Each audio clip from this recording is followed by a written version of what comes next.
You know what's interesting? I preface this video with this statement before I get into the meat of it. You've heard of the word plagiarism before. Now, I speak in the most humblest way that I know how to. And I say this when I speak to the Creator as well. So I speak in the most humble way as I know in presenting myself to you, the audience that's watching this video now. And I say that to say this. I know that I'm very intelligent. And I know that I have a lot of knowledge on life and various subjects that I share with people and have for years. But there are people who watch me both in the open, in certain forums, auditoriums when I have orated or spoken before, and especially on the internet. They watch me and they copy me. They copy things that I've said, and they sort of regurgitate those things and use them in the future for themselves. There's nothing wrong with that. As I said, one of the greatest forms of jealousy is imitation or mimicking someone else. But what's funny is that they never really give you credit for them using your material or borrowing it, if you will. There's something when it concerns media or what we call intellectual property called fair use. They won't even make that statement and say, well, I borrowed this from a teacher, or I got that from him, and so forth. So I'm pretty selective about some things that I share online because they're actually licensed to me. Some things are. But every now and then, I'll see where someone has copied something that I've done, something that I've said, both physically, martial arts wise, and also from a spoken word standpoint. So here it is. Let me go on and say this. These same individuals that copy me or have copied me will talk negative about me as well behind my back, but yet they still use my material. Isn't that something? Just wanted to make that footnote, if you will. So let me get on to the crux of the matter. Someone asked me about a fighter. What's my definition of a fighter? A fighter.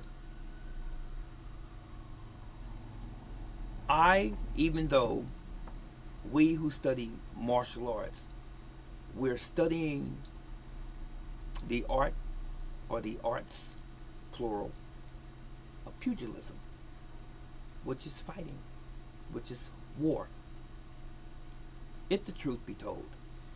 So now, as it relates to that, we were told, I was taught as a child coming up from various instructors that I have had, that you want to at all costs try to avoid confrontation, physical confrontation and altercation with someone if you can. And fighting is always the last resort. Now, I didn't need my instructors to tell me that. I would have never been an instigator of such a thing in the first place, because that's just not my nature as a person. So I believe in self-defense in the true sense of the word self-defense. Now, with that said, someone asked me the question, what is my definition of a fighter? A fighter to me, in the true sense of the word fighter, is an individual that understands the science of physical combat, with a human being against another human being. I'll keep it at that right now, human beings. Not artillery, not guns and things like that. Hand to hand. A human being that understands the science of virtually every aspect of empty hand fighting. Now, if you are one dimensional, meaning that you only use your hands, but you have the ability to use your feet, you have denied yourself something. Now, if you just use your feet, but you have the ability to use your hands, you've denied yourself something again. Now, if you only grapple, such as in various forms, or ruku,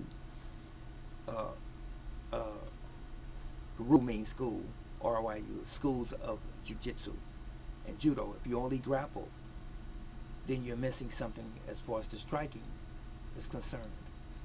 When we talk about fighters in the true sense of the word fight, you must know, if you have the capacity to use your whole body, then use it. You should be able to strike effectively, hand and feet, and you should be able to use holds and locks and joint manipulations, if you will, as in Aikido, Aikijitsu, Judo, Jiu-Jitsu, which is the predecessor of Judo, and punch, if you will. You should have all of those things available to you and be able to utilize those things and be able to also blend them effectively with no break. You follow what I'm saying when I say no break? That means that you are not so locked into using just your hands as a boxer is. See, a boxer is limited because he doesn't kick. So I wouldn't consider him a total fighter. And a person who's more adept at kicking, who doesn't use their hands, I would not consider them a complete fighter. Now, I know that there are some traditional arts that favor one or the other, some combine. But again, a complete fighter, in the true sense of the word fighter, you must understand human anatomy. You must understand the science involved in fighting, not just on one plane. You must not be one-dimensional. I only use my hands, or I only use my feet, or I only grapple. I hope you get the point. So, if you gathered the gist of what I said earlier, I said if you have the capacity or ability to use all of your body, then that makes a perfect fighter. Now, we do understand, comprehend, that there are some people that might be limited because of injuries, because of their body makeup, because of a deformity, and they can't use one or the other. Then being a great fighter or a proficient fighter or proficient at fighting, you perfect that aspect of your body, and that is what makes you a great fighter. It's that simple, because you don't know what's going to be handed to you when you're born and you come into this world.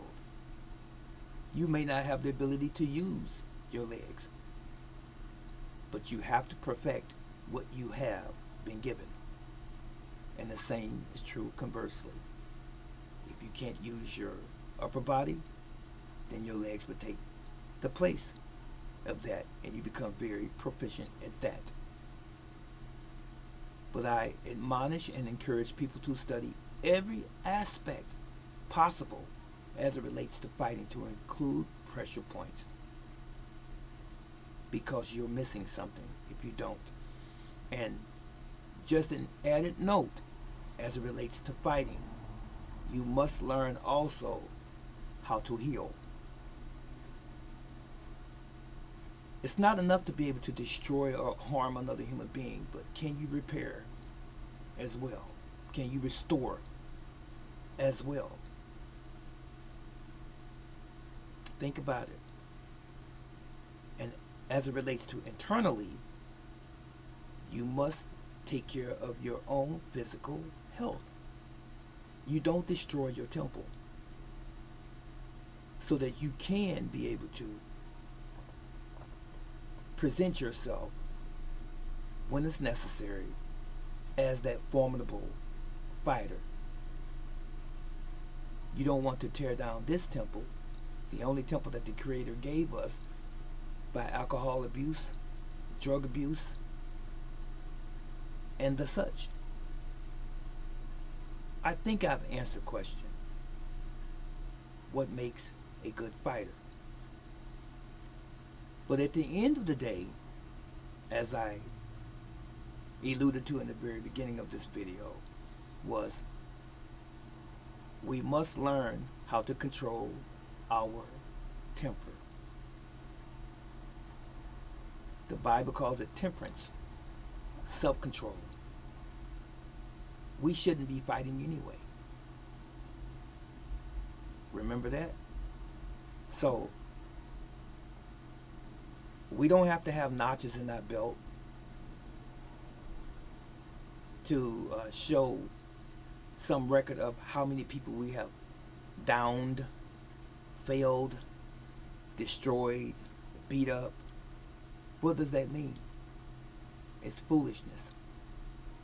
It really is.